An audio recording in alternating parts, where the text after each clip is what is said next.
భారతీయుల మనస్సుల్ని బషీర్ గారు మాట్లాడారు. బషీర్ గారు ఒక ప్రశ్న. ఏజీయూపీ ఎమ్మెల్యే హుమాయూన్ కబీర్ అని మన వెస్ట్ బెంగాల్ గెలిచాడు. ఆయన కర్బానీ ఆపితే ముస్లింలు రాజీ పడరు, ప్రభుత్వం అగ్నితో ఆడుకుంటుంది అని. మీరు ఆయన మాటలను సమర్థిస్తారా? ఆయన చేతల్ని సమర్థిస్తారా? ఆయన ఎవడండి మూర్ఖుడు? ఆయన బీజేపీ ఆర్ఎస్ఎస్ తో చేతులు కలిపి ఉన్న మనిషి. ఆయన రాజకీయ జీవితమే చేతులు కలిపినట్టే. ఆయన నేను 100% ఖండిస్తున్నా. ఆయన చెప్పింది అది వ్యక్తిగత అభిప్రాయం. ఆయన చెప్పిన అభిప్రాయంతో ఏ ముస్లిం కూడా ఏకీభవించడు. దాన్ని మేము వ్యతిరేకిస్తున్నాం. మీ ఊళ్ళో మీ సమక్షంలో జరుగుతున్న గోవధను మీరు రేపు బక్రీద్ సందర్భంగా ఆపగలరా? నాతో పాటు రండి. గుంటూరులో ఎక్కడ గోవధ జరుగుతుందో చూద్దాం. ఎక్కడా కూడా గోవధ జరగట్లా.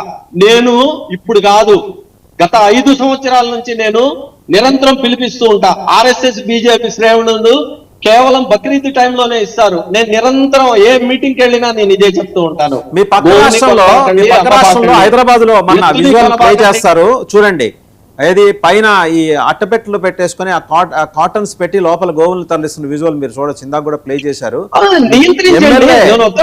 ఎమ్మెల్యే ఎమ్మెల్యే కూర్చున్నాడు ట్రక్ లో. ఎమ్మెల్యే కూర్చున్నాడు. ఇప్పుడు చిత్తశుద్ధి ఎక్కడుంది?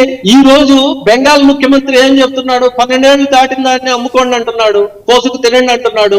మరి ఆ గోవులన్నీ 12 ఏళ్లు దాటిన గోవులేమో, అవన్నీ చూడాలి కదా. నేను అనేది మీకు చిత్తశుద్ధి ఉంటే ఎవరి లెటర్ తో కూడా సంబంధం లేదు. ఎవరి దగ్గర లెటర్ తీసుకుని మీరు నోట్లను రద్దు చేశారు? ఎవరి దగ్గర మీరు లెటర్ తీసుకుని సర్ని అమలు పరుస్తున్నారు? ఎవరి దగ్గర మీరు అనుమతి తీసుకుని అమెరికాకి ఓపెన్ గా గేట్లని బార్లాగా తలుపులు తెరిచి దిగుమతుల్ని 0 ట్యాక్స్ తో మీరు అనుమతిస్తున్నారు? ఎవరి దగ్గర అనుమతి తీసుకున్నారా? లెటర్ తీసుకున్నారా? మీకు చిత్తశుద్ధి ఎక్కడుంది? మీరు చెప్పేది చెప్తారు చూడండి. గుళ్ళోకి వెళ్ళలేదంట, దేవుడి మీద భక్తి మీద కాదంట, ప్రసాదం కోసం వెళ్తున్నాడంట. అలా ఈ గోవధని గోమాతని ఒక రాజకీయ అంశంగా చేసి ఈ డబ్బులు ఓట్లను దండుకోవడం కోసం ఈ గోవధని ఇలానే కంటిన్యూగా చేసుకుంటూ పోయి ఏళ్లకు తరబడి కోటాను కోట్లు గోవధ చేసే ఈ ఎక్స్పోర్టర్స్ దగ్గర డబ్బులు తీసుకోవడం మీరు చేస్తుంది. ద్వంద్వ ప్రమాణాలు ఏంటి? దీనికి సమాధానం చెప్పకుండా పిచ్చి మాటలు మాట్లాడటం అది కరెక్ట్ కాదు కదా. ఎంత ఆవేదన ఉంది. నేను వేసిన ఎంత ఆవేదనగా ఉంది. సరే నువ్వు నాకు టైం ఇవ్వు, నేను చెప్తా. నువ్వు నాకు టైం ఇవ్వు. మీరు మొదట ఏమంటున్నారంటే మీరు డిక్లేర్ చేయండి నోట్లు కానీ ఎస్ఐఆర్ కానీ మమ్మల్ని అడిగి మీరు చేస్తున్నారా అంటున్నారు. సో ఎస్ఐఆర్ అనేది చట్టంలో ఉంది, చట్టాన్ని మేము ఇంప్లిమెంట్ చేసినాం. Point number 1. పాయింట్ నెంబర్ 2, ఎస్ గో నేషనల్ యానిమల్గా ఆవుని డిక్లేర్ చేయాలి.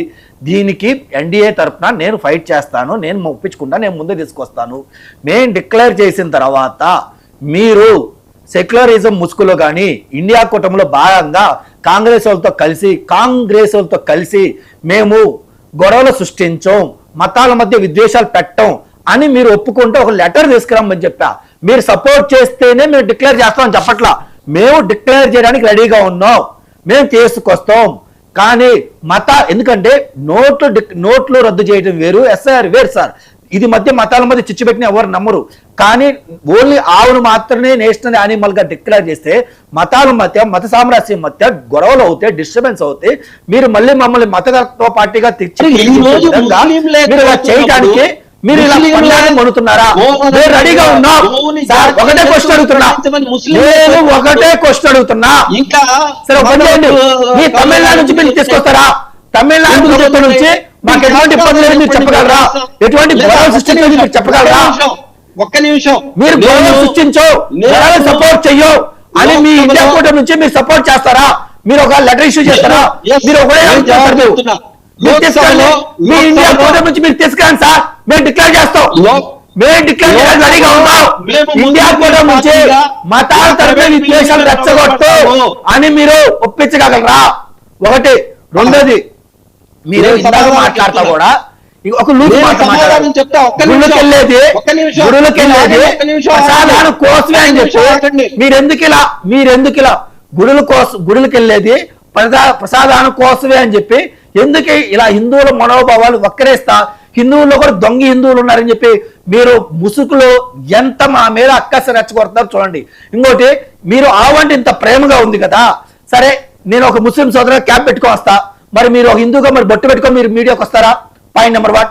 పాయింట్ నెంబర్ 2, నేను రేపొద్దున ఈ రోజు వెళ్ళి కానీ రేపొద్దున వెళ్ళి మీ ఆవు దగ్గరికి వెళ్ళి పూజ చేస్తా, నేను పెడతాను. మరి మీ నిజంగా ఆవు మీద మీకు నమ్మకం, గౌరవం మీకు అన్నీ ఉంటే మీరు ఇన్నాళ్ళు 5 సంవత్సరాల నుంచి ఫైట్ చేస్తున్నా అన్నారు కదా, మీరు ఆవులు పూజ చేస్తున్నట్టు కొన్ని ఫోటోలు కొన్ని వీడియోలు ఒకసారి చూపించగలరా? నాకైతే తెలియదు. మీరు అలా చేస్తా అంటే నేను హ్యాపీగా ఫీల్ అవుతా. ఏమైనా వీడియోలు ఇప్పుడే వాసుదేవుడు గారు పంపించండి.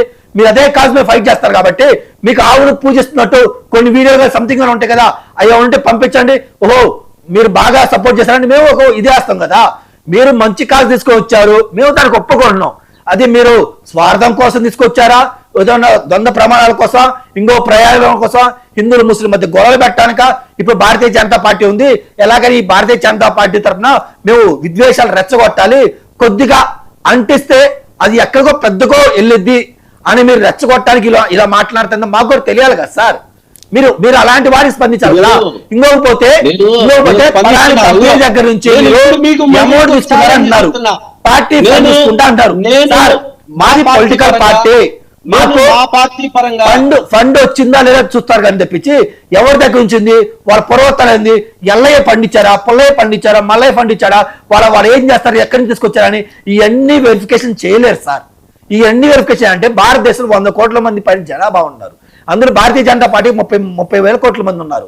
సో 30 కోట్ల మంది ఉన్నారు అనుకో, ప్రతి ఒక్కరు 10 రూపాయలు డొనేట్ చేస్తారు.